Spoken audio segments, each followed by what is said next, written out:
Upton Forum on culture, institutions, and wealth and well-being of nations. My name is Laura Group, Professor of Economics at Beloit College and also the Albert Neese Chair in Economics. I'm honored to take on this new role at the college, and I want to thank Professor Chapman for her leadership in the forum. She has certainly set a high standard, so thank you so much.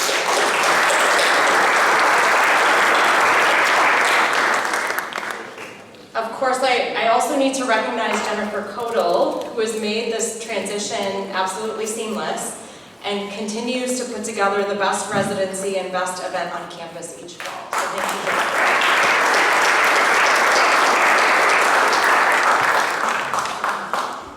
The Upton Forum was designed to advance student understanding of the nature of wealth and well-being.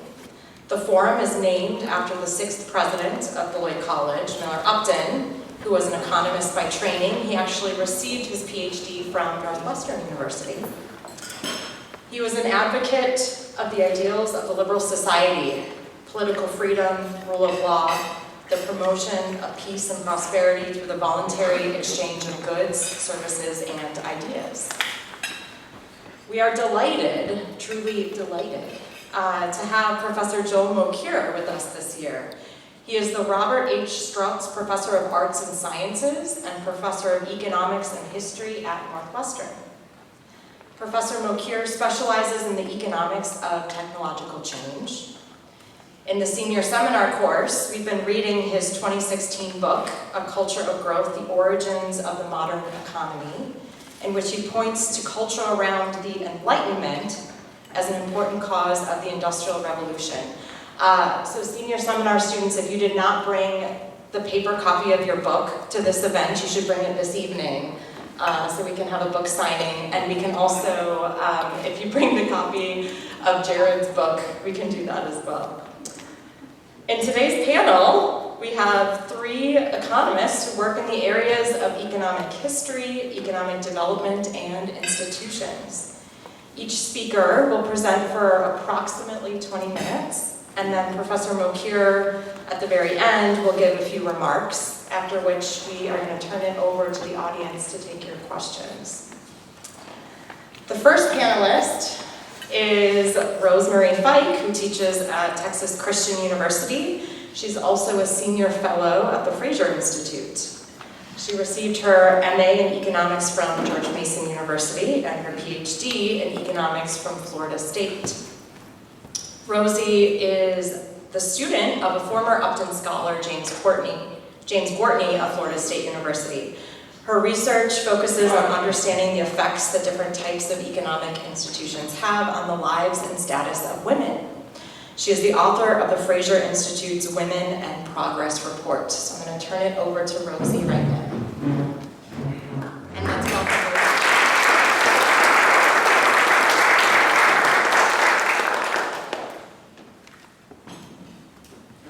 Thank you so much. I am truly honored to have been invited to speak about Joel Mokyr's work.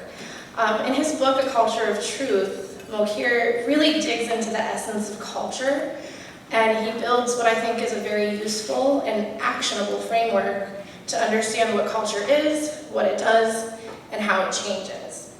And so in this presentation, or this talk, I really want to apply the framework that Mokyr develops in his book to discuss how it can be used to understand and examine a particular aspect of culture, specifically culture as it relates to what we call gender norms. And so I want to do a few things. First, I want to summarize Mokyr's definition of culture and situate it within other economic discussions of culture. I want to identify some of the factors that Mokyr discusses as driving forces behind shifts in culture, so cultural change. And I want to discuss gender norms and how they fit into that framework. I think there are very parallel forces at play when it comes to driving shifts in gender roles that have happened over time. And so I want to look at some of the work of Jamie Lemke, who has done some historical work on how women have obtained rights, property rights within the United States, and as well as look at a little bit of recent Nobel laureate Claudia Golden's work on women's shifting participation in the labor force. And finally, I'll conclude by just offering a set of questions that I think are very fruitful areas of future research that I think his framework can help us understand. So to most economists, culture has been really treated like a black box, something that has been pointed out as potentially important, but not opened or explored very deeply. Economists say that culture matters, kind of hand wave away the problem, to talk about something that's a little bit more measurable and concrete. Some of the economists who are exceptions to this come to mind. So Deirdre McCloskey and her bourgeois trilogy. So Deirdre McCloskey was a former Upton Scholar, honoree. And I think the work of Virgil Storr is also one that really takes culture seriously. And Virgil was a Beloit alum, so there's some very close connections to these scholars. So in Virgil Storr's 2013 book, Understanding the Culture of the Market, he talks about culture as a pattern of meanings that are shared by groups of people. And he writes, reality is processed through the lens of culture. And as such, different cultural lenses can and do give rise to different conceptions of the good and different economic choices, so different economic outcomes. And so Mokyr's work, deep dive into culture, he defines culture kind of in a related way. It's a set of beliefs, values, and preferences that are capable of affecting behavior. And these are socially transmitted, not genetically transmitted. And they're shared by certain subsets of society. So different subsets may have shared and overlapping cultural beliefs.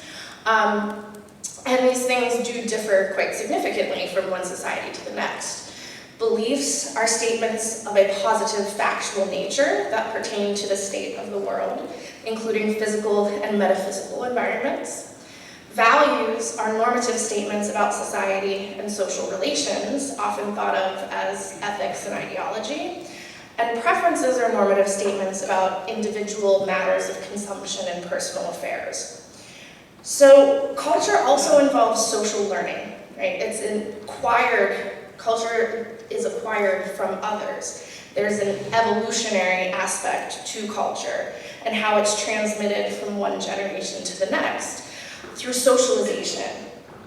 So the actions and interactions that we observe throughout our life, we imitate, even unconsciously. Spoken and written language influence this transmission. Images and examples, maybe the things, the representation that we see in media.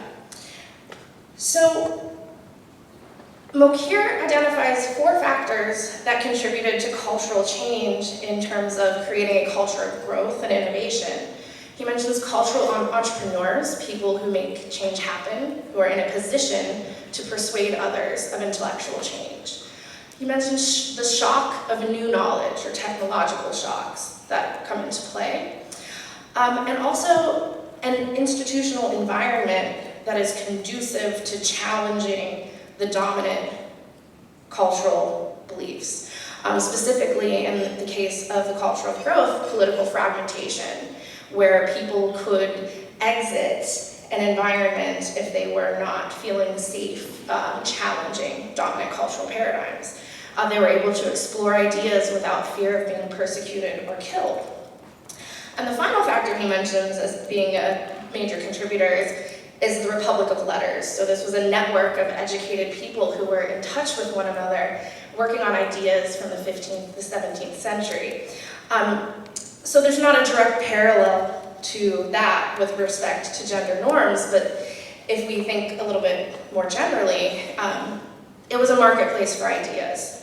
And there were good ways to communicate existing knowledge to other people and a network where you could share those ideas and spread those ideas.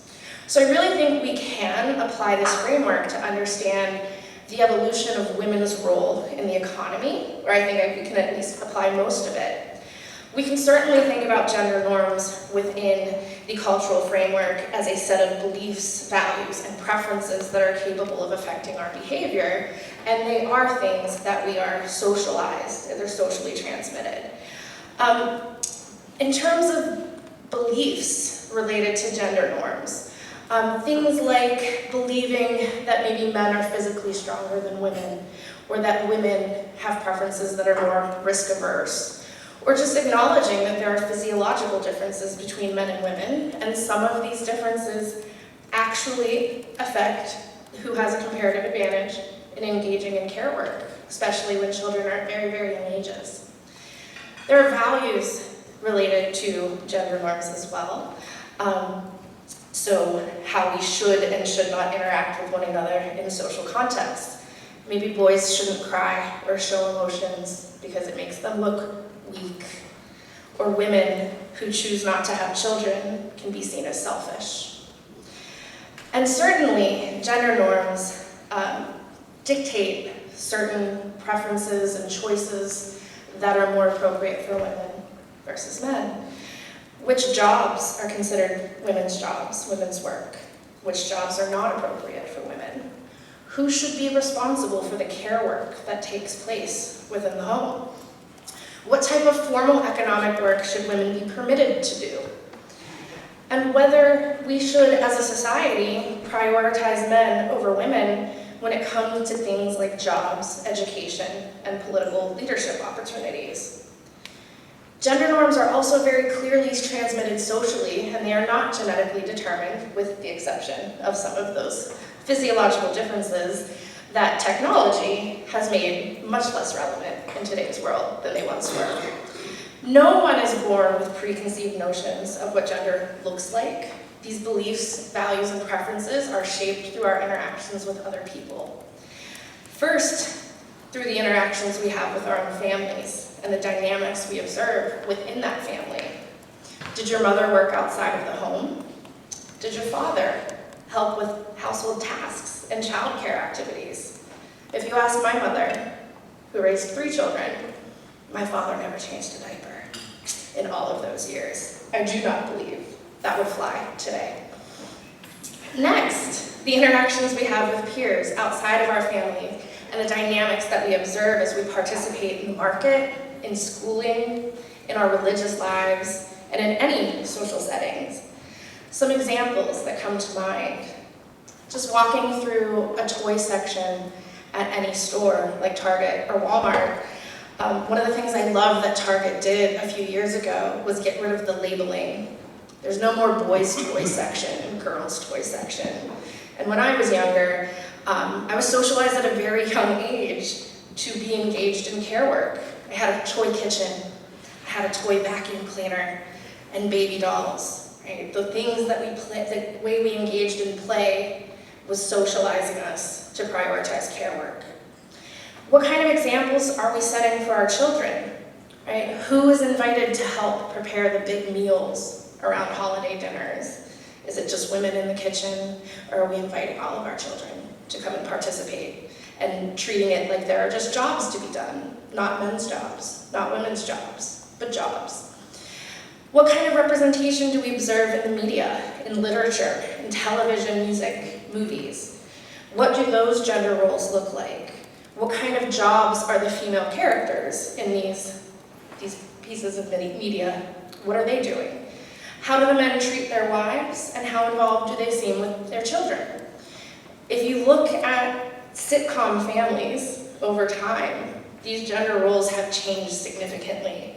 There's a big difference between the role that June Cleaver played in Leave It to Beaver and the gender roles that you see in the shows that you watch today.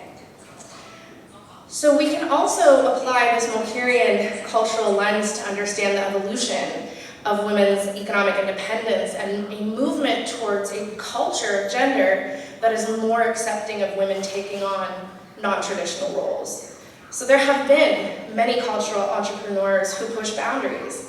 Some of the ones that are very important to me. Dr. Sally Ride. When I was a little kid, I used to want to be an astrophysicist, right? Seeing somebody who could I made a very different choice ultimately, but seeing somebody who was in that position made me realize that that's something that is possible for me. That is an option that is possible for me.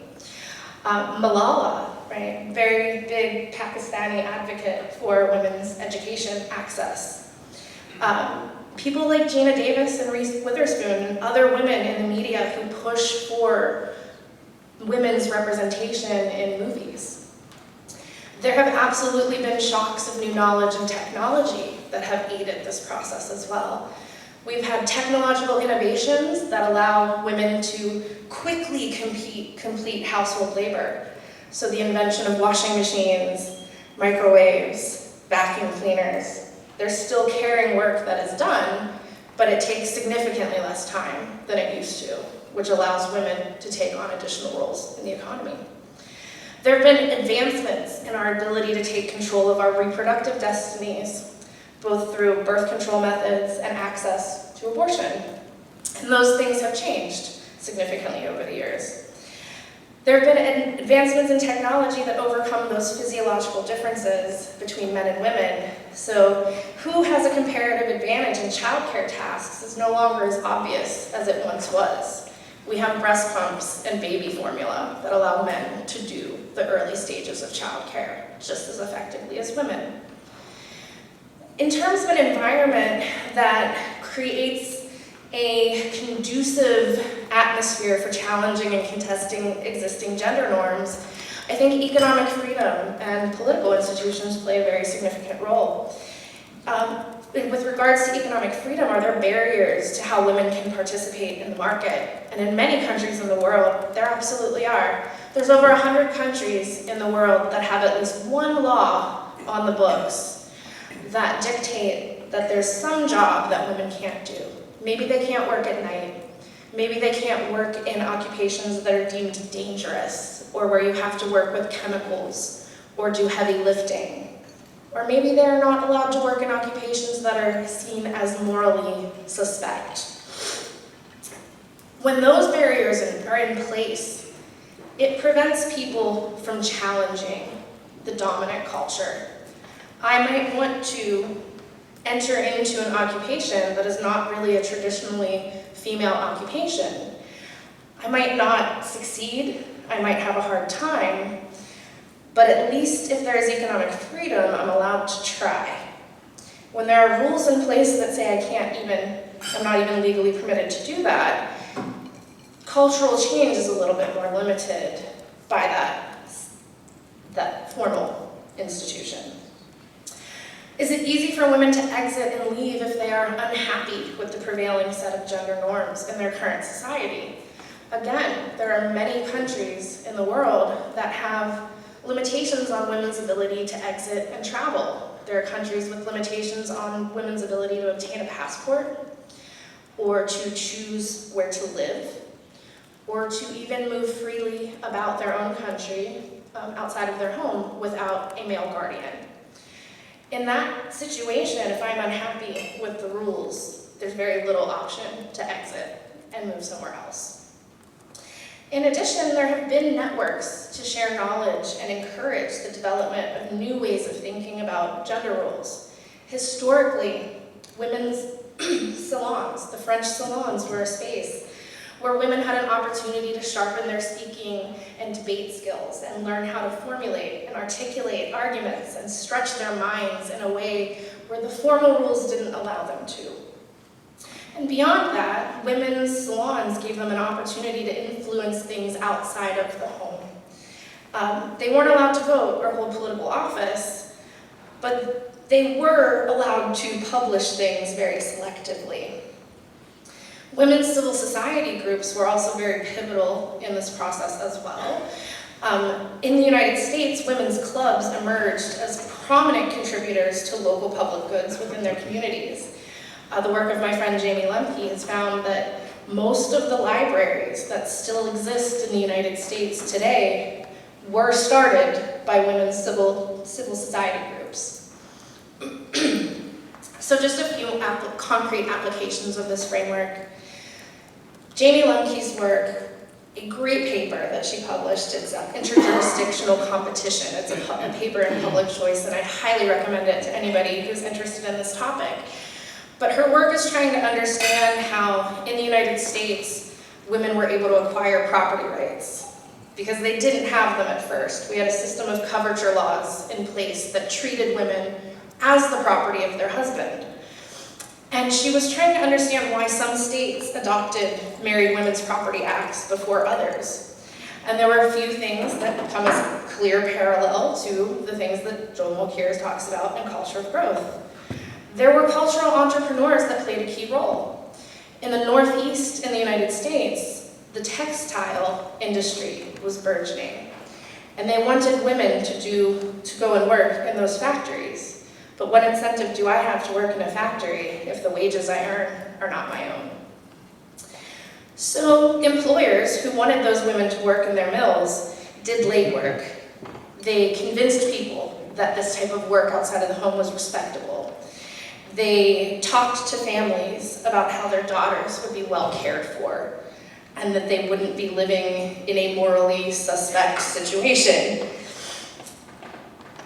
In the West, well, those employers, they pushed for legal reforms that would allow them to attract the labor that they needed for their factories. And so in the Northeast of the United States, these Women's Married Property Act was passed earlier than some of the other states. It was also passed earlier in many of the Western US territories because of interjurisdictional competition. So competition, territories that were trying to become US states needed to attract a large enough population in order to be granted statehood. And so these political leaders in these states took out advertisements in newspapers promising women, there's a lot of unmarried men here. And they knew that if they couldn't get the women to come to those territories, they weren't going to be able to get the men to come to those territories either. And very importantly, in their advertisements, they were mentioning that the laws and the rules would be more favorable to women's autonomy. There have, as I said, this interjurisdictional competition, that set of political institutions allowed women to move from states that did not grant them economic rights to places that then promised them. And so the dominoes were knocked over, and we started to see those rights catch on in other places. In those textile factories, women formed associative groups as well, some that were focused on improving their education, and they also sent letters home to their families, their sisters and female friends, talking about their experiences and how wonderful it was to have control over your own life. In Claudia Golden's work, in both her wonderful paper, The Quiet Revolution, and her recent book, Career and Family, she provides a rich historical account of shifts in gender norms over time. She mentions many cultural entrepreneurs, people like Jane Addams, who founded Hull House in Chicago. And Hull House was one of those networks where women could share new ideas and encourage them to contest existing ideas. So that, to me, is kind of a parallel to that culture of letters. And to some extent, even in popular media, TV shows like The Mary Tyler Moore Show, right? You now had a woman living on her own, pursuing a career. I think it was one of the first mentions of birth control pill on national television. So that's very different from the June Cleaver housewife of previous generations. Golden's work also discusses many of the ways in which formal institutions changed in order to create that environment necessary to allow women to contest those gender norms. Marriage bars that required working women to leave their job once they were married were pretty much ended in the 1950s, partly due to court cases, but largely due to the fact that firms stopped enforcing those rules because they needed women to fill the positions and meet their demand for labor. In addition, acceptance of divorce created the creation of a no-fault divorce, allowed women to exit unhappy marriages.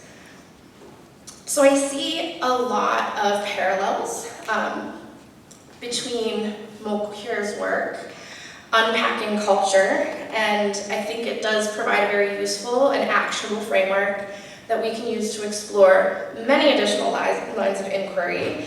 And me personally, I plan to use it to explore questions like, why do gender norms change? Why do they change rapidly at some times and very glacially at others? Why do different societies have different gender norms, and what explains those cross-country differences?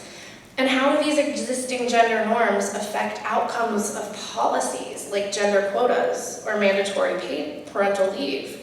These policies are intended to improve women's performance in the labor market, but intention and outcome are often two different things. How do these policies interact with gender norms to achieve what the fairly unimpressive results of these policies seem to be?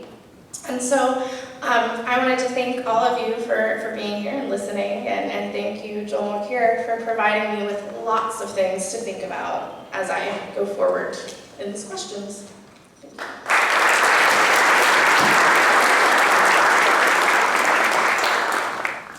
Thank you. Thank you. So the second panelist we have today is Rubin, professor of economics at Chapman University and co-director of the Institute for the Study of Religion, Economics, and Society. Jared completed his undergraduate education at the University of Virginia and received his PhD in economics from Stanford University. His research focuses on the historical relationships between political and religious institutions and their role in economic development. For senior seminar, we've read his 2022 book with Mark Koyama entitled How the World Became Rich, the Historical Origins of Economic Growth, which I'm sure all of us who have been reading through this highly recommend. So, Jared.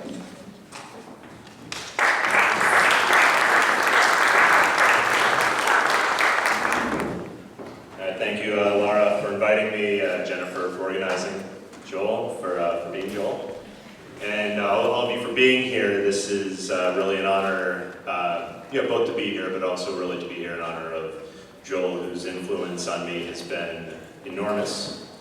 And I believe, I was told we were tasked to describe Joel's influence on our own work, and that's largely what I'm going to do here. Let's start out with a couple stories. So, the beginning is my path to becoming an economic historian, the role that this man played. So, as was just noted by Laura, I did not, Joel's not my advisor, I did not attend Northwestern. I attended Stanford. My first year there was pretty miserable, so this is not to discourage any of you from pursuing a PhD in economics, but I went to get a PhD in economics because I was interested in big questions, understanding the types of things I think a lot of us are interested in when we first go into our first economics classes, why certain parts of the world are rich, others are poor, what we might be able to do to assist the parts of the world that are poor, these were the types of really, really big questions. I was interested in the first year of an economics graduate school really doesn't get at that at all. And it's very mathematical and it's very narrow, and even then some of the papers we read answered very narrow questions really well, but we saw very few that really thought big. So there were two events that happened to me that turned me around. So after my first year, I was about 98% certain that I was going to get out with a master's degree, because this is what is offered in many PhD programs. You can go for 2 years, write a master's thesis, if the PhD is not for you, and go on. So my the first quarter of my second year, I decided to take the big finance class. I might as well make some money. And then I stumbled into another class, taught by that man there, Ralf, on institutions and the role in economic history. And history was something that I always read, I devoured, but did so on the side. It was something that I read at night, or I read an undergraduate. And the other thing I have always been, and still am interested in, is religion. Not necessarily out of personal conviction, but in part because I really don't understand it. the impact that it can have, even though it clearly does. These were things that fascinated me, and I read a lot. But again, these were things I thought would not be things I could study. That's not typically what economists do. And Avner's class opened me up to that. Now, Avner is one of Joel's first students. And he had me read, of course, a lot of his homework. He was working on his big book at the time, but a lot of Joel's work as well, which I'll get to in a second. So there's this indirect path here, which Joel has really influenced myself. Now, my 4th year at Stanford, we got this new, really energetic economic historian who ended up on my committee as well, Ron Abramitsky, also a Joel student. So you can see it's kind of circular here. Now, if you have a family tree that looks like this, it's probably not so great. But an academic family tree, it's all right. And actually, even worse, one of my, well, better, but worse from this perspective, one of my former undergraduate students is now one of Joel's graduate students, so I don't even know how that works when it comes to family trees, but it's circular. All right, so that was the indirect way that Joel influenced my work. The direct way, however, and I don't think I've ever told you this, Joel, one of the very first books on Avner syllabus that I read blew my mind. And it blew my mind because I didn't know that economists ask such big questions, did so in such an erudite way, wrote in such a way that was easily accessible. And I know you all read it, you have read The Culture of Growth for those of you that are in this class. I couldn't recommend more of this book. It's still my favorite book in economic history. And when I read this book, that was the turning point. Stepping into Avner's class about 3 weeks after that, I was pretty sure that this is what I wanted to do. After reading this book, that was when I realized that this is what I wanted to. That we can ask big questions.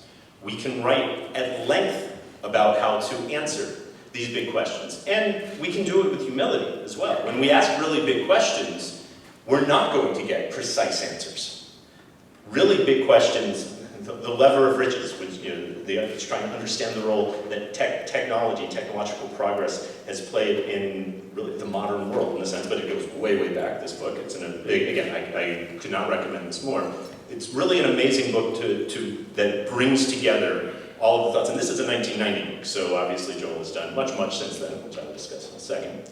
So the question that I wanted to, and I went to graduate school wanting to shed a little bit of light on, is this question: why and how did the world become rich? Not a small question. Again, this is the type of thing that motivated me, at least. And I think it motivates a lot of students that take your undergraduate economics courses, and you see the power of the toolkit that we have to answer some of these questions.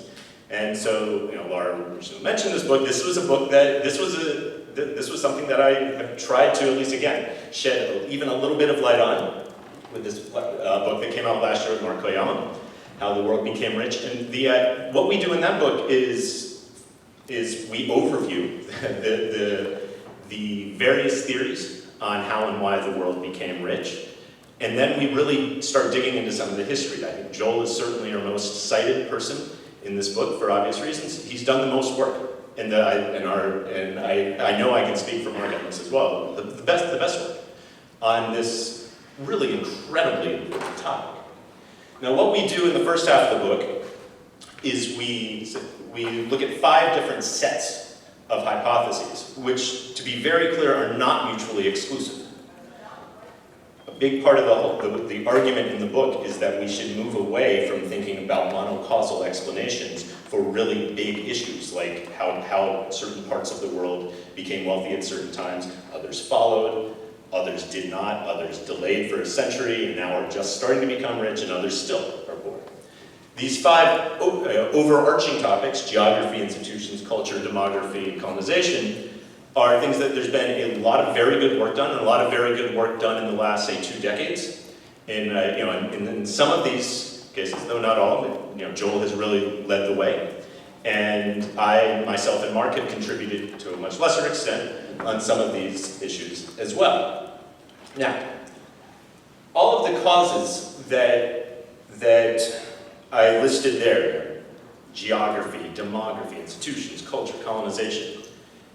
The work of Joel has made us believe, and I think made the economics profession more broadly really understand that unless we're really explaining why sustained technological innovation occurred in some parts of the world at certain times, again, not in others, and there's been plenty of parts of the world where sustained technological innovation, we would have been a great bet for sustained technological innovation to occur, say like Song China, or maybe even parts of the opposite empire in the Middle East, maybe even, but for plenty of reasons not, classical Greece or Rome.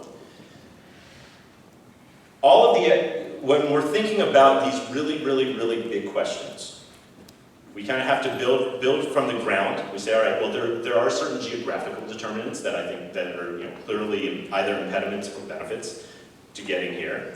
There are certainly kind of institutional developments, legal institutions, maybe religious institutions, political institutions that contribute to this and are different in different parts of the world. Because one thing that we have to explain if we want to understand why certain parts of the world have become rich and others have not are differences.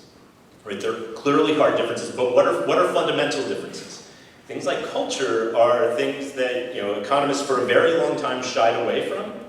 And for good reason. There were plenty of very Eurocentric, at best, racist at worst, theories in the early 20th century that really focused on culture. You might have heard the term like Orientalism, like this. There's something that's good about European culture, and that's why parts of Europe became wealthy first, or North America. Economists and social scientists more generally did move away from such theories, but the pendulum swung back because just because culture can be used in a bad way doesn't mean that it's unimportant. And I think in the last decade or so, Joel has been at the forefront of really pushing how we should think about how these two things intertwine: cultural change and technological innovation. Now, this idea behind that sustained technological innovation is what we need to explain was first really laid out in this book, which I've already told you is my favorite book of economics. Now, I've told many people this in the past, but again, something I don't think I've actually told you, Joel. My favorite book of economics is The Lever of Riches. The book that I'm most impressed by in all of economics is The Enlightened Economy. If you read this book, and it's not a small book, Joel, it is chock full of information, details, historical anecdotes that really build to a thesis. This is precisely the type of work that you cannot publish in an article format in economics for several reasons. One, it's several hundred pages, but even beyond this, the use of historical detail to build an economic argument is something that, unfortunately, our field has, to some degree, moved away from, especially with revolutions in data analysis that reward. Well, don't worry about it. All right, and then of course the book that some of you have read for your senior honors course, The Culture of Growth, brings a lot of these works together, but really makes the case strongly that culture, and certainly in the way that culture was transmitted through the stuff Rosemarie talked about, the Republic of Letters, that's the institutional component, but also the way culture was transmitted over generations using works from cultural anthropologists, really brings together several ways of thinking about how culture might affect economic development in the long run, and then has the receipts to back it up. The historical details and anecdotes that really give life to these theses. All right, so going back to the book, what I myself have done in terms of my own research beyond this book is mostly focused on institutions and culture and really the way that they interact. Because as I mentioned before, and one thing that we really pushed in this book is that too many, just by the incentives we face in academic publishing, there often needs to be one cause that you really nail. And that's fine. And oftentimes really understanding how one cause leads to one maybe even big effect is extremely valuable. But what that leaves out often is thinking about how different types of causes interact with each other. And that's what I try to do in much of my work, is really think about the role that culture, but not just culture. I mentioned before, I've always been kind of fascinated by religion. And when I went to Avner with some of these crazy thoughts I had a couple decades ago as a graduate student, I said, I want to study religion. And I want to study it in history and really think about how religion has affected economic growth, or maybe lack thereof, in different parts of the world. And his response to me was, I'll help you. Good luck finding a job, but I'll help you. And that was right at the time. Fortunately, if any of you do have interest in studying religion, I can tell you that advice would while correct when Avner told me this, would no longer be valid. Religion is now something that's actually fairly widely studied. And it's actually through people like Avner and Timur Karan, who was also on my dissertation committee and a former Upton Fellow as well. They've really kind of moved the needle on how we think about religion. And it's not just how the doctrine of religion. If we want to think about the how and the why the world became rich, and we want to say, was there a role for religion? So in 2017, I published a book, and as you can see, especially by the subtitles of my books, I am trying to think big. I'm not shying away from that, and I think that, but I wouldn't be in this profession if I were just trying to answer narrow questions well. I think there is not just a place for that. There's a really big place for that, and I think it's really important to do. It's not what I'm interested in. I'm interested in big questions, and when thinking about this type of big question, the role that religion played in maybe the economic growth of some regions or their lack thereof in others, one obvious comparison for several reasons is what we might think is Western Christianity versus the Islamic world, especially the Middle East. There was a lot of interaction, economic interaction between the two. The Middle East, for centuries after the spread of Islam, was much further ahead economically, culturally, scientifically, architecturally, everything you might think of than Western Europe. So the answer is not obvious, right? And this is something that when originally thinking about, well, what role might religion have played in, say, stuff like technological change, which Joel's research really convinced me is the ultimate thing you need to explain. So on the one hand, we can think about what religion is, especially kind of what Western Abrahamic religion is. That, on the one hand, as our friend Galileo found out hard way, is that technology changes our relationship with nature, and that often can conflict with a religious doctrine.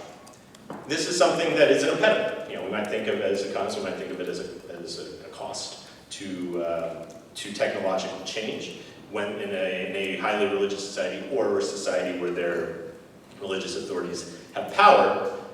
But on the other hand, this didn't strike me as the overarching way of thinking about this, in large part because of what I just said. The Middle East was far ahead of Western Europe for centuries after the spread of Islam.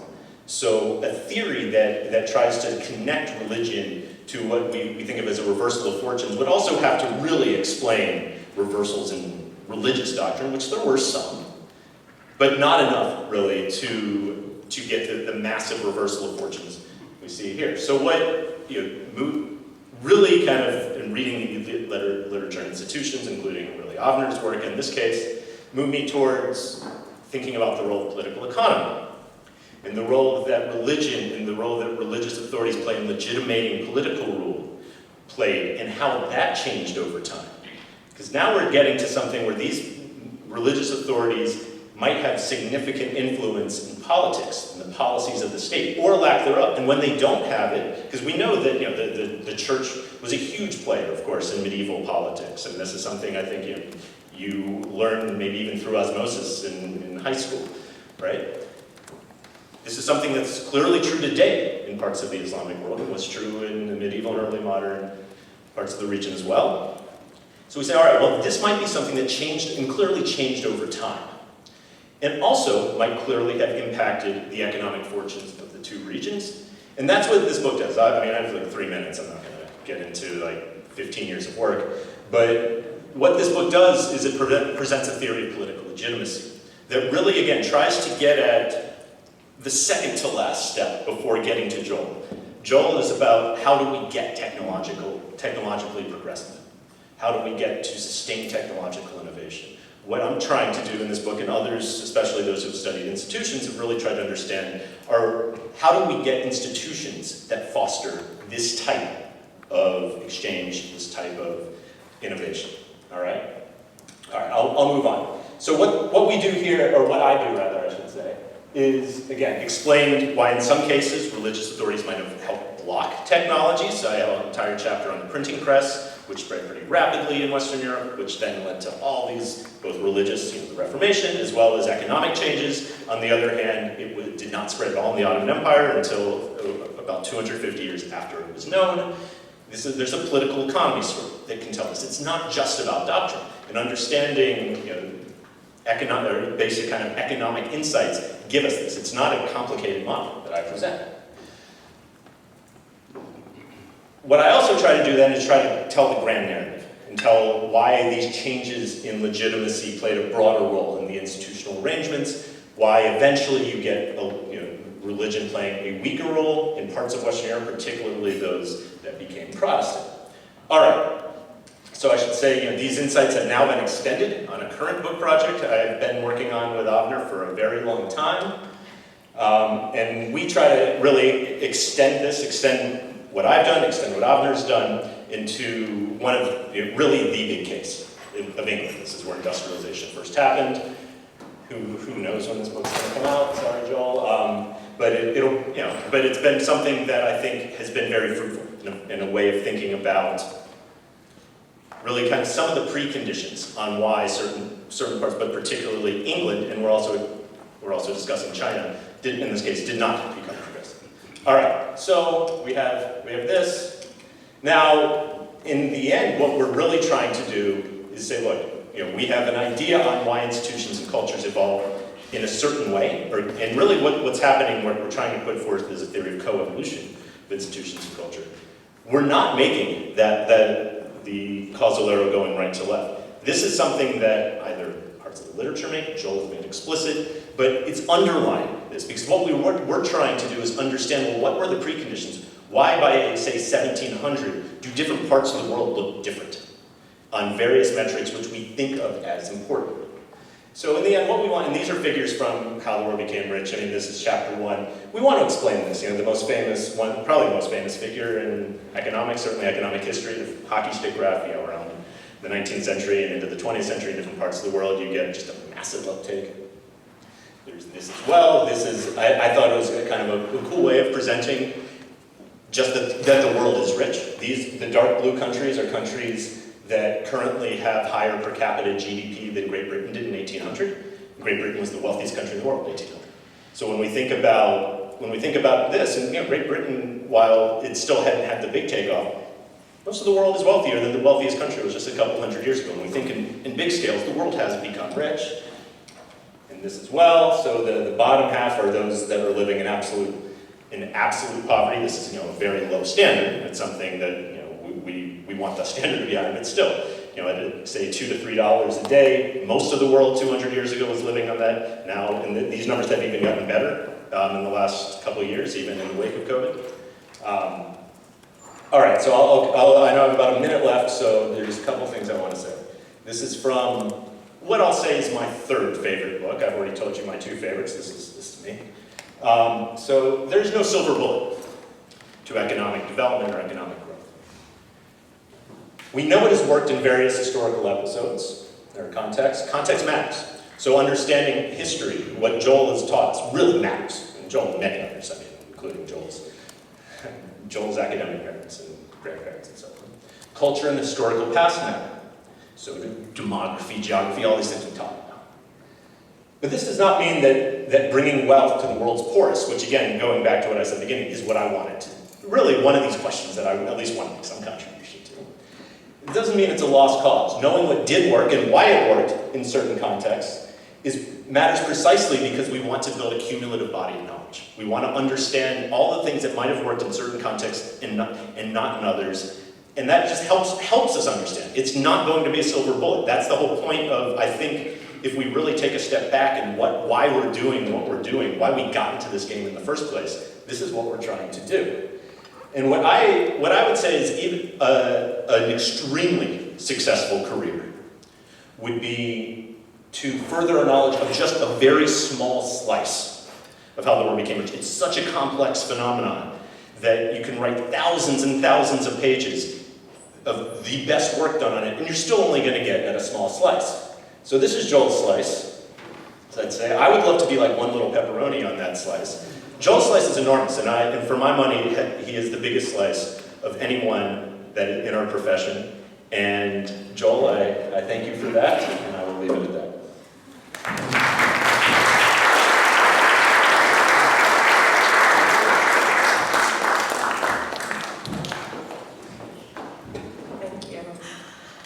Right, the third panelist is Ralf Meisenzahl, a senior economist, economic advisor, and head of the insurance initiative at the Federal Reserve Bank of Chicago. He received his diploma in economics from the University of Mannheim and his PhD from Northwestern University. Ralf focuses on empirical research in financial economics, macroeconomics, and economic history, and he serves as co-editor-in-chief of Explorations in Economic History.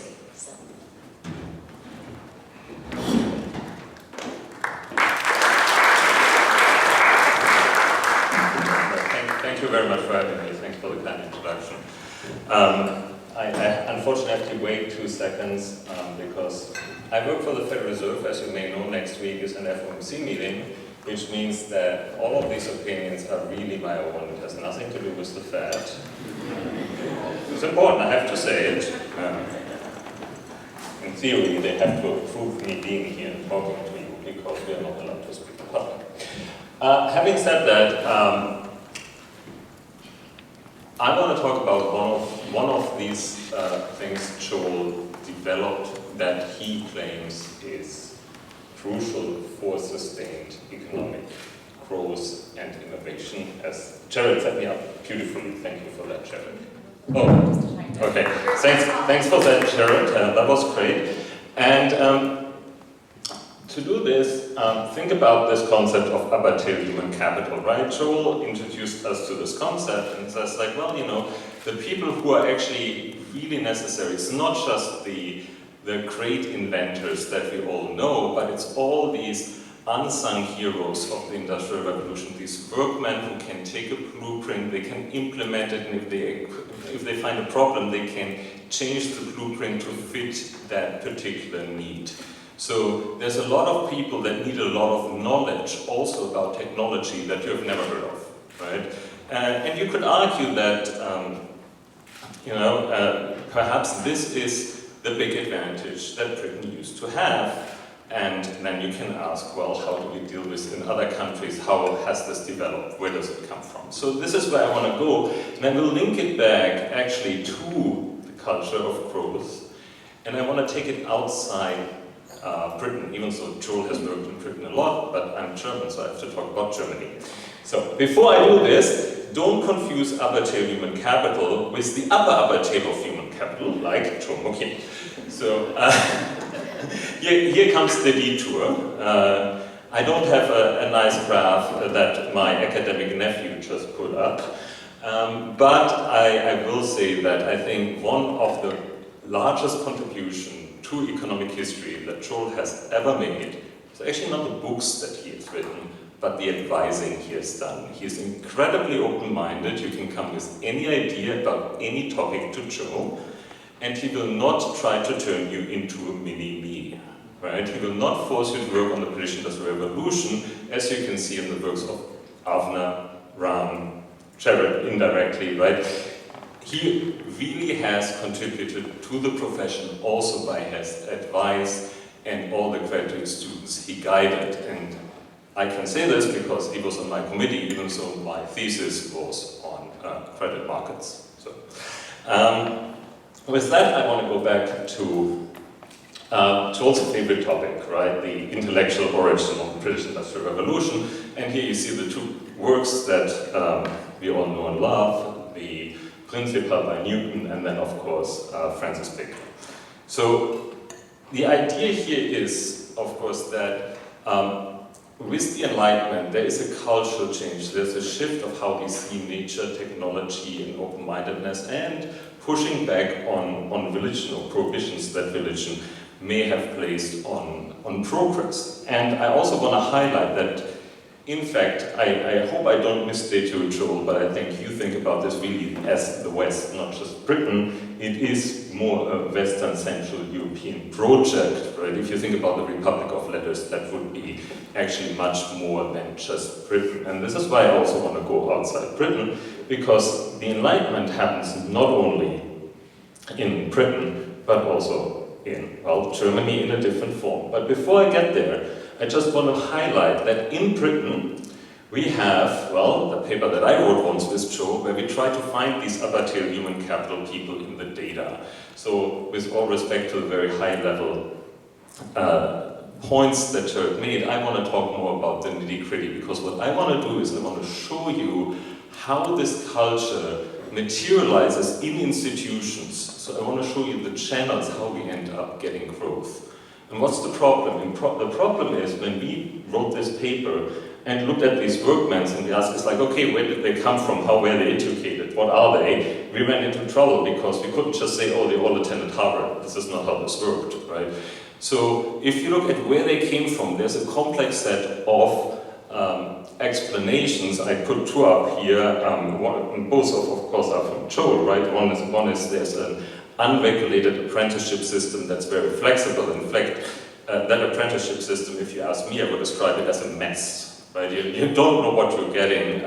You're heavily dependent on your master. There are all types of issues with that. But it seems to have worked, right? I mean, that just has worked. Other one is like the historical adoption of water mills is going to predict where these people are. So where there had been a need for a specific skill set, these people over time just happened to be there because somebody needed to keep the water mill running. Right? And these were the people that then had the ability to move on with other technologies and implement these other technologies. Now the problem with that is, if you look at the literature on Britain and where these workmen come from, you really ask, it's like, okay, is this luck, is this happenstance, is this really specific, and what can we learn from here about catch-up of other countries, right? Or is Britain really so special, and how does that work in any other context? So, now let's go to another enlightened person. So, Joel, who is it? I know you like pictures and playing this game. Who is it? Well, it's Friedrich II, right? The later king of Prussia. And he is a supporter, and this is not very British, right, of enlightened absolutism. He is the first servant of the state. But the point to make is, here you have a ruler who is heavily influenced by the Enlightenment ideas. He himself also really liked to play the flute. He was a very artsy person as well. And when he eventually ascended to power, he started to reform the Prussian bureaucracy in ways that, you know, reflected a broad set of liberal ideas, including, but not limited to, the judicial system. So at that time, it was, under his father in particular, Prussia was a very oppressive state, close to a police state, if you like, and you had the death penalty for a lot of things. So he got rid of a lot of death sentences for minor crimes. He changed who could be a judge. He also allowed a certain degree of freedom of speech and press, right? It's not close to what we have today, but for the time, these were fairly radical reforms, right? Do not underestimate how strong these reforms were. So what happens here, what I want to point out is like there's something going on at the top. Most of what we're usually talking about in Britain is more like bottom up. Here's a follower where we're going to get a little bit more of a top-down model, so it matters a lot who's sitting really on top of this, right? So, and what do these people want?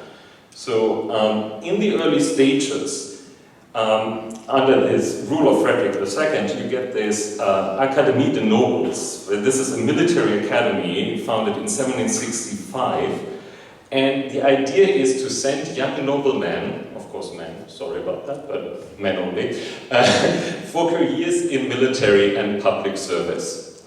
In other words, there's an institution, an educational institution that going to teach future civil servants and military leaders the basics, right? That's not trivial. That's 1765. That, of course, ended up, and that's actually one of the nicest things, because we have a lot of papers about China and their civil servant exam. Actually, Prussia had a civil servant exam from 1770 on. So you couldn't just become a civil servant in Prussia without meeting certain qualification, and the nobility had to take this exam as well. So it was not just for rich people anymore. You couldn't buy your way in. So the next thing that they did is they also built this Berg Academy, which basically is a mining academy that taught engineering for mining. So they produced mining engineers, and that is a little bit more similar. Now you see the similarities to Britain coming up, right? They're the Schlesian mines, Prussia has a need for these mining engineers, and now they institutionalize it. The next thing they institutionalize is the Bau Academy, and that's actually for civil engineering. It literally means construction academy. So they built another one to train civil engineers. And again, this is very different from the British context, where we have multiple explanations where these skilled people come from. In Prussia, they intentionally built these academies to produce, because they realized they have a shortage of these type of human capital, and apparently no market solution to deal with it, so the state steps in and starts to create this. Now, this isn't exactly new, so detour to my other work with Jeremiah Dittmar that we did earlier on the Protestant Reformation. The Protestant Reformers did something similar, because they took a lot of the charity work away from the church, and they assigned it to the municipalities, like running the orphanage, running the hospital, these type of things. The problem is, the church was at that time the only provider of human capital in terms of reading and writing. So what the Protestant Reformers did is they started to have compulsory schooling. So there is a parallel here, and what the Reformers in the Protestant case did back in the days, they looked for the smartest students to then give them stipends to go to universities.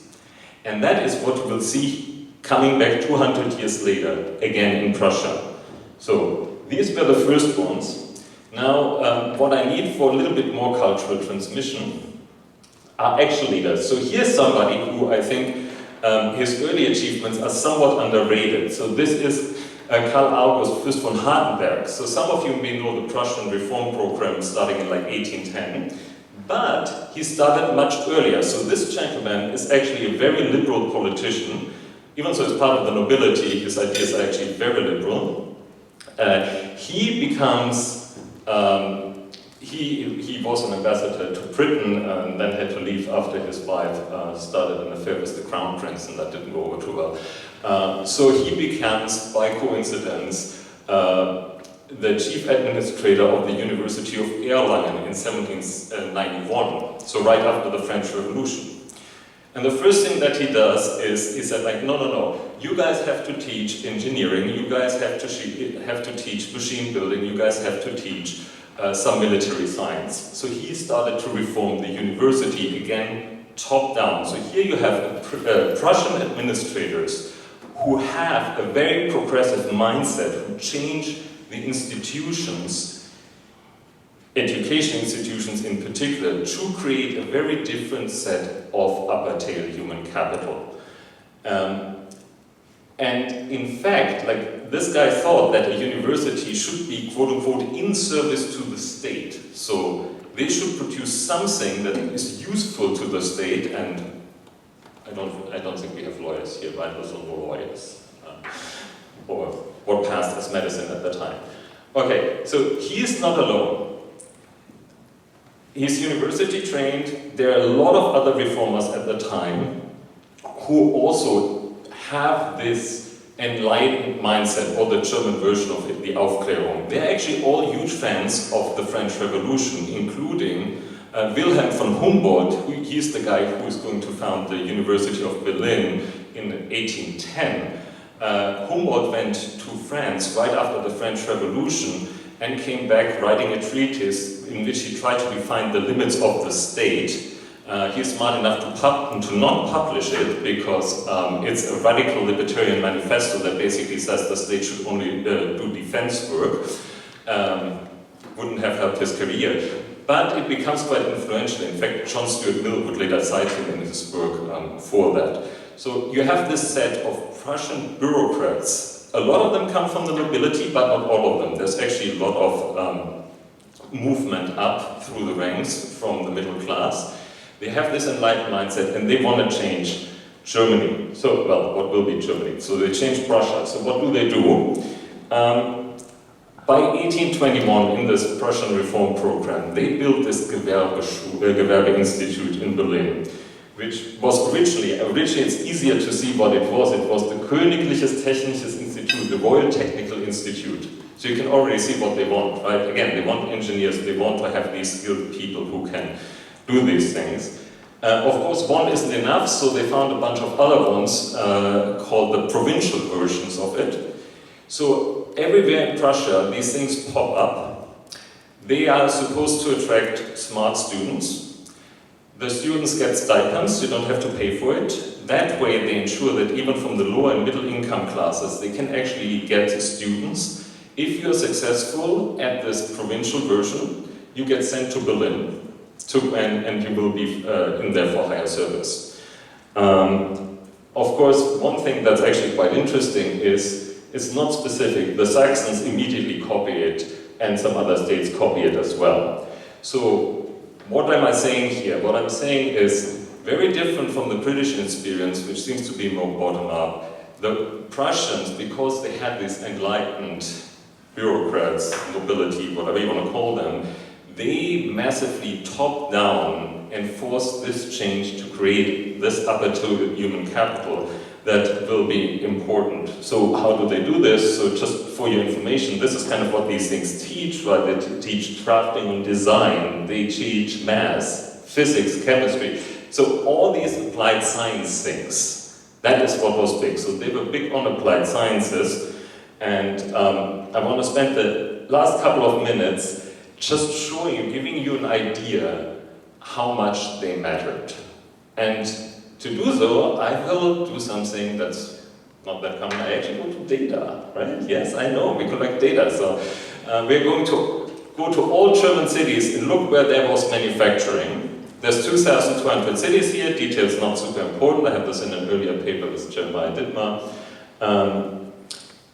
And now we want to know whether there's more manufacturing close to these Gewerbeschulen. So why would there be? Well, they have access to these lecturers, they have access to the students, right? They can hire these students, they have people who are going to explain to them how these machines work, and they could be more successful.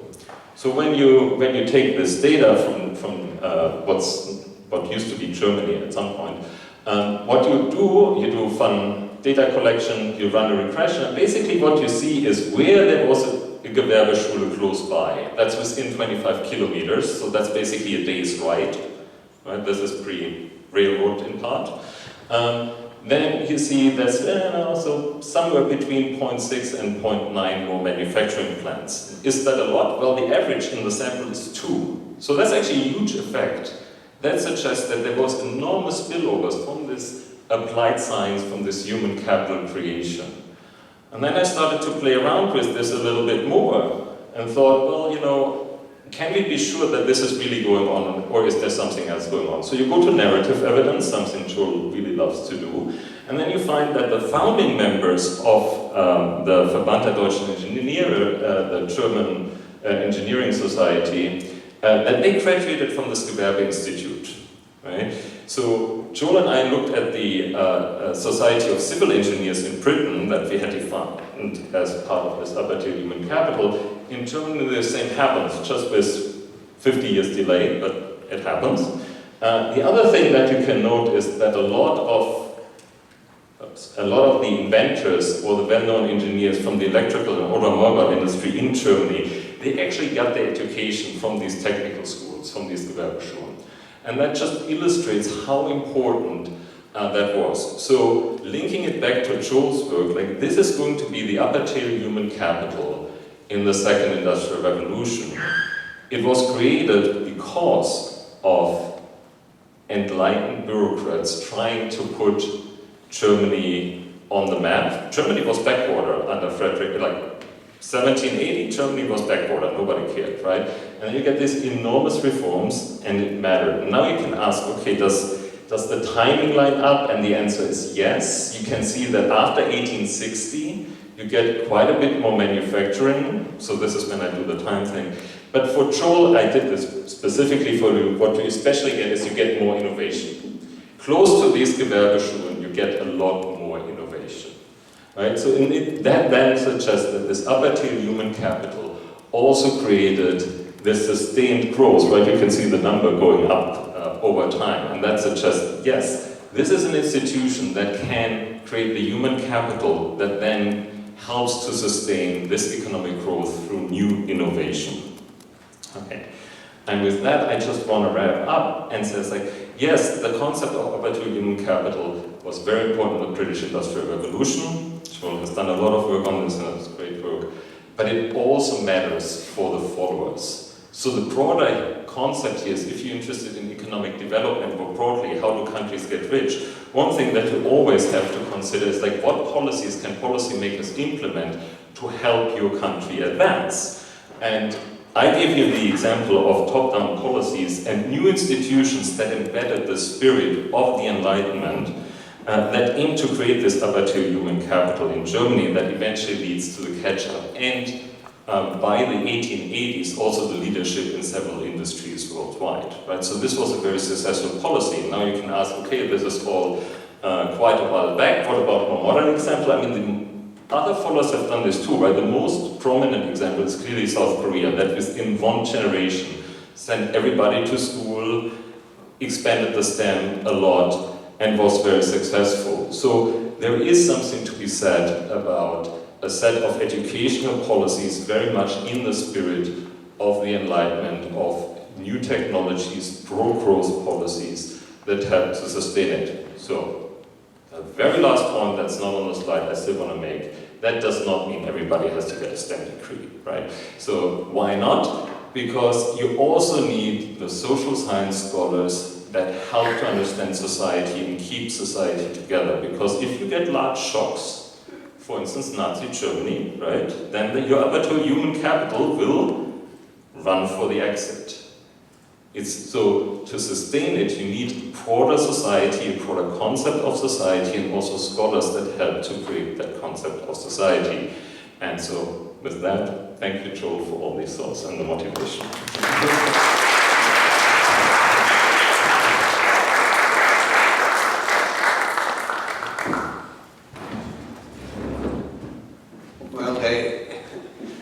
Three people had a big advantage on me because they had the time to prepare their remarks, and I've been sort of blindsided here for the last hour, and I had no clue what any of them were going to say, and I'm supposed to respond to that, and that, of course, is a bit of a tall task, but if I sound slightly incoherent and discombobulated, bear with me. Too many nice things have been said about me, and that sort of get to my head, so I get a little bit confused.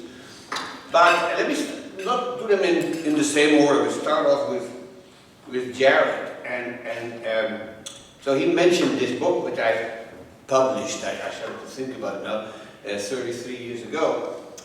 And one of the things about that book is that after it came out, I went to pay a visit to Douglas North. Now, Douglas North was the first Upton Scholar, as I suppose everybody here knows. And Doug and Elizabeth had a summer house about 80 miles north of us in western Michigan. And when we moved there, for many years, my wife and I would drive up every summer to our pilgrimage to Beulah, we called it. Beulah was where Doug and Elizabeth's house was.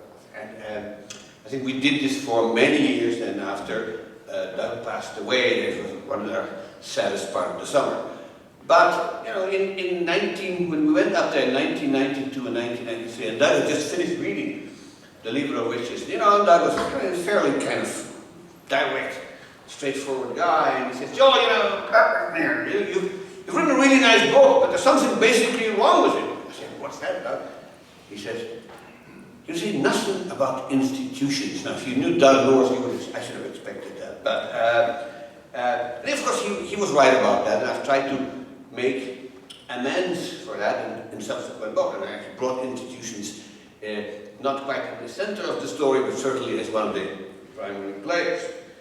But one of the things that stuck into my head was one of the many sort of wise statements that Doug made to me over these many summers that we would go up there for lunch. And he said, you know, Joel, here's something interesting. We in economic history talk about technological progress, but institutional change. And the implication is, you know, that technology, you know, is a non-stationary process, right? It actually does have a long trend upward.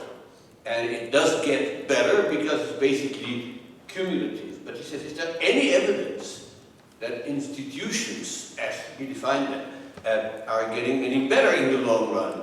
And so I hummed and hawed a little bit, and but the truth is that the more I think about it, the more I think that that was right, that there really is no long-term trend in institutions, that there is no real evidence that they're getting better. There have been periods when they have been getting better, a period after World War II, for instance, or the period after 1990, with the collapse of the Soviet Union. But if you look at it over the 20th century, or ever since, you know, the middle of the 18th, it's very hard to argue that our institutions today are better than they've been in the past. And of course, that's a source of huge concern. And Doug pointed it out. He said, you know, what's happening is that the gap between the quality of our technology and our ability to do things by utilizing nature to, you know, and control it, and the way our society is organized, that gap is getting bigger all the time. And he says that may end up to be quite a bad thing. And I think the more, and it's been a few years since he said that, but the more I think about it, the more I fear that he's been right. The other thing that Jared mentioned, I want to say something about it, because, you know, I want to acknowledge my own debts to people who have taught me. And one of the books that really impressed me enormously when I was a graduate student was actually about religion, and it was about it was by a medieval historian called Lynn White. And I only met Lynn White once in my life, and that was when Northwestern gave him an honorary doctorate at my institution, I should say.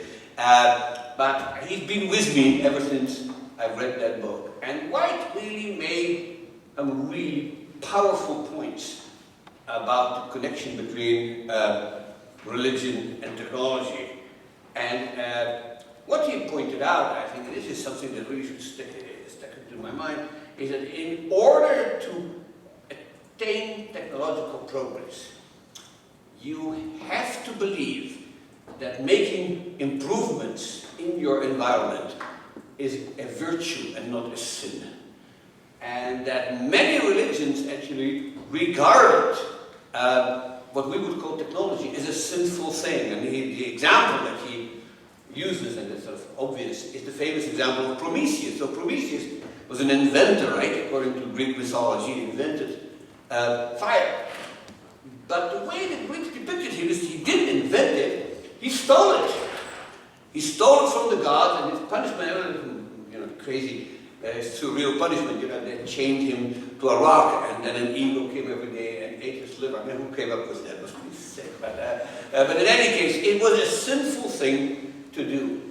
And at some point, White pointed out, in the medieval years, not Protestantism, not Calvinism, but medieval monks basically made the transition that actually technological progress was not just not sinful, it was virtuous. It was exemplifying and illustrating the wisdom of the Creator. And that once that gets ingrained in your culture, there's nothing to stop you. And I think that is quite true. You don't see very much of that in other civilizations, so there are traces of it. But in the West, I think that makes a difference, and it prepared the Western world for what was to come. And so in that regard, and in many others, I totally agree with Jared about the importance of religion, and I will have something to say about religion in a different context in my talk tonight. I want to say something about what Rosemarie said. And when I was working on The Culture of Growth, and wrote a chapter on the Republic of Letters. And one of the striking things is when you read and write about the Republic of Letters is the paucity of women.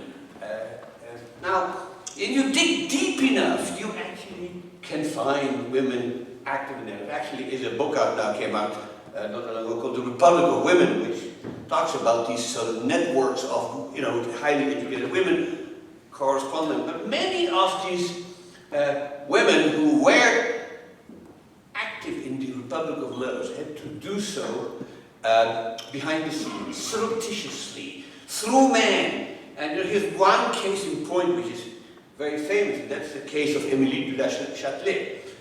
And Émilie du Châtelet was, the wife of the Count de Châtelet, but actually she was the mistress of Voltaire for many years. And Voltaire, among many other things, was the great propagator of Newton's theories in France, and eventually helped sort of overcome France with this sort of Cartesian set of mind and realized, and recognized the achievement of Newton. But the problem is Newton is extremely mathematical, mathematically demanding, and Voltaire knew no math. But Émilie du Châtelet did. In fact, she was a brilliant mathematician, and she basically wrote all the stuff that required math, explaining Newton's system under Voltaire's name. And so Voltaire, who was, a fairly liberal guy, gave her full credit, and so he basically thought, this is all done by Madame du Châtelet. But she never was counted as a full member of the Republic of Letters. And you think about it, what a waste. How much richer could the Republic of Letters have been if they did not have this sort of patriarchal attitude toward women? But this is clearly and deeply a cultural issue. This is how women were regarded. And I'm happy to report that one of my new graduate students is actually sort of writing what I suspect is going to be a path-breaking dissertation about the feminization of certain occupations, which is quite striking. And so when in the United States, particularly in the late 19th, early 20th century, women are starting to come back to the formal labor force, there are certain occupations that become feminized. And in fact, they become so feminized that men walk out of them. And so here's one famous example is switchboard operators. So, for a while, telephones were automatic, you had to have a switchboard, and switchboard operators were almost entirely women. School teachers was another one. What she's working on is actually the typewriter. So the typewriter turned out to be almost entire. I think by 1920, something like 92% of all people in the census who were defined as typists were women.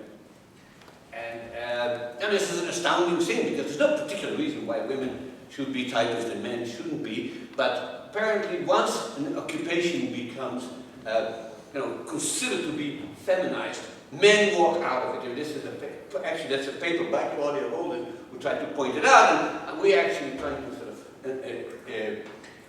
enlarge upon that.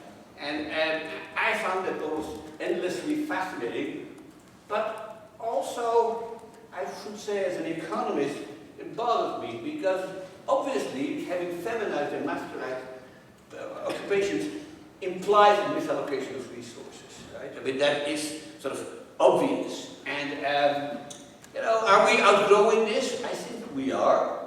We're not there yet. We have another generation or so to go, but it's a healthy thing. And, you can say, at least in that regard, I think Douglas North was wrong. There has been institutional progress. We got rid of these barbaric coverture laws, which when I tell my students about these laws, they all say, how could this be? How could this be? And it was so. Women were not legal entities.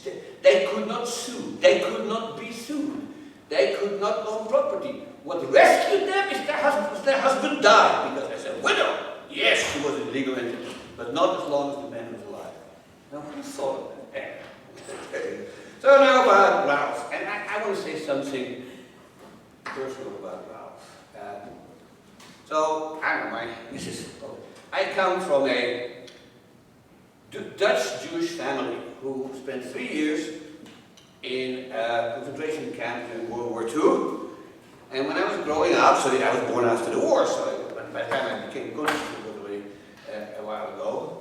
And I gotta say, that my mother, who raised me, this is an understatement, had no love for Germans. In fact, most people in the Netherlands, maybe more than anywhere else, had no love for the Germans. And for years, I grew up under this impression that, there was these people called the Duitsers, the Germans, and they had horns, they were evil. And my mother passed away in 1988, before a while.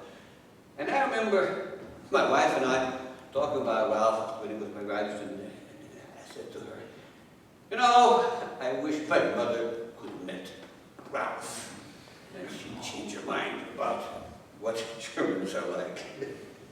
My God. So one remark that brings me back to institutions, and I think Ralf is absolutely right. I mean, I have spent quite a bit of time and a bit of effort to think about this concept of upper-class human capital, but I think one of the interesting historical observations that I'm sort of coming to in my waning years is that here is an incredibly important way in which institutions matter in economic history, and that is Ralf, described these German academies and these, Gewerbeschule and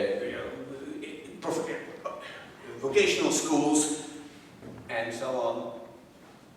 But until about 1800, there is no question that for hundreds, if not more years, the way to be trained to be a craftsman was through apprenticeship. And there were no technical schools, there were no vocational schools. Basically, you wanted to become anything, all the way from engineer to baker. You were trained by another master craftsman, and that's it. Now, the more you think about that, the more you realize that that's actually a non-trivial relationship. In fact, it's the relationship between master and apprentice is the mother of all incomplete contracts, because you're actually trading, a certain amount of money and a certain amount of service for training, for teaching somebody. But, you can't possibly write that down in a contract, because if you wrote down everything in the contract, he didn't have to be trained, he just read the contract and he'd be a baker, right? But that's obviously not realistic. And so what you need is these two people getting together. It's a non-repeated relationship, so both sides have a very strong incentive to behave opportunistically. And you sort of sit there and you go, as an economist, you go, this should unravel. This is not an equilibrium. Both sides should be cheating the hell out of each other, and knowing this in advance, the whole thing should fall apart. And it doesn't. And it doesn't because Europeans design institutions to make it work. And that's, I think, a critical insight into European history, because not all these institutions were created equal. Some of them worked better than others, and there was one country in which apprenticeship became essentially regulated and controlled by free markets. That country was Britain. And the rest, ladies and gentlemen, is history. Thank you. Hello everyone, thank you so much to the esteemed panelists for presenting. My question is firstly for, I'm Adi, I go by him pronouns, and I'm a junior, senior with my credits, and I'm double majoring in quantitative economics and biochemistry, which is not a match, fun fact, I'm doing biochemistry for fun. And my question is firstly for Dr. Rubin. It's such a pleasure to see you in person. I read your book in our Econ Senior Seminar class, How the World Became Rich. And my question is from chapter 4, did culture make some rich and some poor, which is one of my favorite chapters as well. So my question is, where do you personally lean more towards? Do you lean towards the idea of causative relationship between cultural beliefs and economic progress? or do you see coincidental associations? And if so, what are the possible evidences that supports your perspective? Wow. Well, thank you for that question. It's a very good one, and I think it's one of the more important ones economists and social scientists have been grappling with in the last decade plus, including Joel's work. I do view it as causal, this connection between culture and economic growth, or again, lack thereof. And of course, there are associations that are not causal. But one thing that I hope became clear in the book, especially maybe for those of you who have read it, later chapters as well, is that a lot of these causal pathways are not just culture equals something related to economic growth. It often works through other things. And the big one it does work through is institutions, because what we have been discussing here, whether it be the types of institutions Ralf was talking about, political institutions, legal institutions, all of these, they evolve over time, not necessarily, and as Doug North believed, not necessarily in a good direction or a bad direction, whatever that means, maybe from the context of economic growth, but my take on the way we should be thinking about institutional change is that you can't divorce it from cultural change.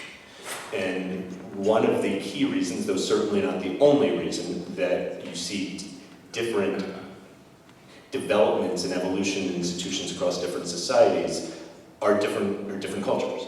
And the way that these interact it's something we can theorize about, and we can have general ideas, but it's also impossible to really get a full grasp without having very context-specific knowledge. So this is all to say, it's a wonderful question, and I think it's one we're really, especially for those of you who might be going to graduate school or something like that, just beginning to scratch the surface on the various ways that this connection is made. Hi everyone, my name is Greg Nelson. I'm a senior here at Beloit College. Thank you all for being here.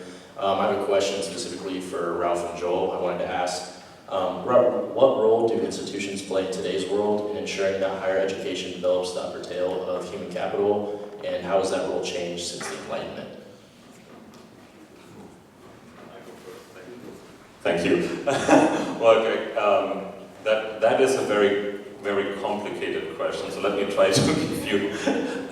So I tried to say this towards the end. I think there's, when we think about technological progress, I think right now, when you see where clusters evolved, it's not a coincidence that almost all the big tech firms have satellite offices in Pittsburgh, because actually Carnegie Mellon and Pitt have fantastic computer science programs, and they want to be close to these programs, right? So you can basically, by revealed preference, where these companies settle, see who's producing what and what's currently in demand. I think that's one way to think about it. You can also think about where venture capital goes, and it's still the universities. It's still mostly in applied sciences, I would say. But there's a problem with that. I think universities have as their mission also the basic science in the background, right?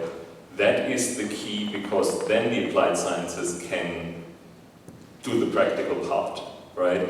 And we spend a lot of money through the National Science Foundation to support this basic knowledge. So I think the universities actually have at least 3 functions. One is doing the basic knowledge, then they're also training to some extent the applied sciences. And then what I hinted, they are also doing what I would regard to be the glue of society, namely the arts, the social sciences, that help us to place these new technologies in context. Because who is going to give us a framework how to think about the implication of artificial intelligence? It's not going to be the computer scientists, it's going to be people from sociology, from philosophy, and so on. And we need these people, because otherwise we have a real danger to our society, right? Everybody I hope you all watch Terminator, despite this being a very dated movie, but you don't want to end up with Skynet. I'll take the question in a slightly different way than Ralf, but you asked about institutions, and so let me put it this way, okay? I mean, I have many criticisms American society. I'm an immigrant, and so I compare it to places I came from, and the one area in which I think America is vastly superior to anything you see in Europe or elsewhere is that the system of higher education in the United States is decentralized and competitive. And in fact, that sort of seems like an obvious solution, but in fact, nobody does it. Everywhere else, universities are paid for and often closely managed and monitored by the government. But I'm looking at an institution like this one, like the one in which I work, Northwestern. They basically owe thank you to no government agent, and the nice thing about it is that they exactly fulfill the Economist idea of, the blessings of competition. Now, it's not so much fun to be in competition because as somebody who has been at Northwestern for many years, we are competing with our peers, and that means that I have spent many, many hours trying to hire people who end up going to the University of Chicago or to Princeton or to Stanford, and that's the frustration that comes with competition. But the fact is that we all know that we have to get better because otherwise the competitors will get ahead of us. Now, if you go to Italy and you compare what's happening with the University of Pisa and the University of Turin, that's not the case, my friend. They don't compete. They are all regulated by the guy sitting up in Rome in the Ministry of Education. And if you go to almost any other European country, including, by the way, England, despite Oxford and Cambridge, that's the way it works. And I must say, if there is anything that I would like to see an American institutional export product, that's not so much our House of Representatives, but it is a university system. What excellent answers. All right, this is going to be our final question, but please, I know there are more hands raised, and I will assume that our panelists can stick around for a few more minutes. But Thank you so much for presenting to all the panelists. My name is Jagvi, I'm a senior, and I'm a quantitative economics major. My question is really for any of you. So when we start to think of big questions as new scholars, in your years of research, have any of your findings been antithetic or counterintuitive, and would you say they're explicable or just anomalies?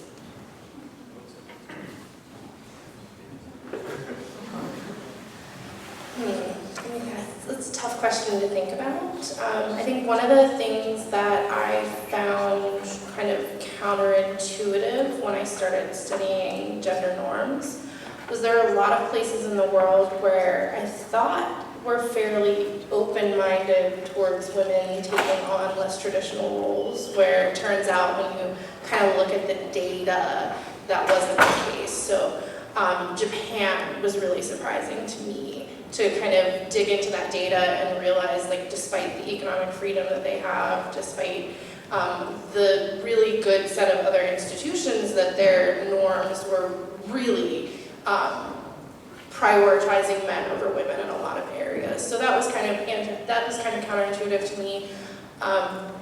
The other thing I would say is, in kind of thinking about norms, at least the data that I've looked at, a lot of people will ask me about religious influence on gender norms, because it seems to be, there's a pattern in the data where you see a lot of countries in North Africa, Middle East, and Southeast Asia, where their norms are very, again, prioritizing men over women.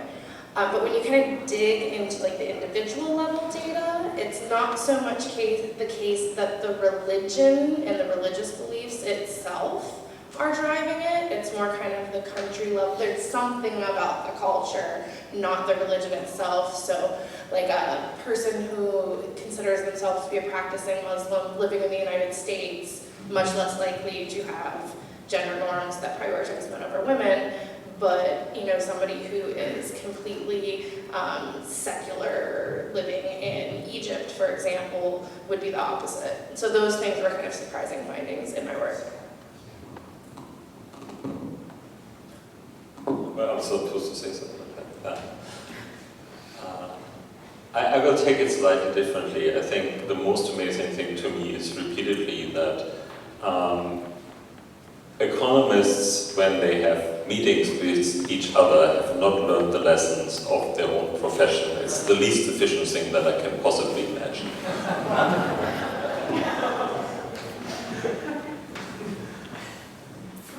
All right, yeah, thanks. This is a great question because in many respects, and I think Ralf might have been alluding to some degree, counterintuitive findings are kind of the currency of our profession. It's the stuff that's easiest to get published, and they're nice to find. That doesn't necessarily mean they're always right. And for me, the best work, frankly, that maybe even I've done, but I think that social scientists more generally have done, are to take findings that might be counter to one's intuition going in, but once you explain it, your finding is obvious. So I think that that's something we all in many ways should ascribe to, right? Even if we see something we don't understand initially, or it goes against our initial intuition, if we can eventually think through and using maybe the economic toolkit or historical knowledge, depending on the question, and understand why what we're seeing is the case. I've had papers that have been rejected based on referees telling me, oh, well, what you're saying is obvious, even though it was the exact opposite of what I had anticipated going in. So in many respects, I think that the best work in our profession is not necessarily counterintuitive, but explainable. I just want to add one sentence, and that is that what I'm really struck by about economics is that it is not a rigid group of people with a set of ideas in their head. And Oscar Wilde famously supposed to have said that if you teach a parrot the word supply and demand, you've made an economist out of it. In fact, when I was a graduate student, if you mentioned the word culture in an economics seminar, you would be immediately be insulted and being called an anthropologist. God help you. That was the worst thing we could call anybody. That's anthropology. We don't do that. And things have changed. We now have in economics people who do behavioral economics, which goes very much against the fundamental sort of Milton Friedman kind of economics that people were taught in the 1950s. George Stigler, that whole Chicago group basically had no space for culture. Now, I think deep inside their heart, I actually talked to Friedman about this once, and he actually said, we didn't really mean it, fine, well, thank you, thank you, Milty. But, but in fact, today, I'm sitting for my sins in many economics seminars, and words like culture, institutions, belief, values, all of those things are used in economics. We try to make them look more formal, we try to be precise, but in the end, I think the economics that I see today in 2023 is hugely different and more interesting and more encompassing and more flexible than the stuff that I was taught in graduate school, and I'm utterly grateful for that.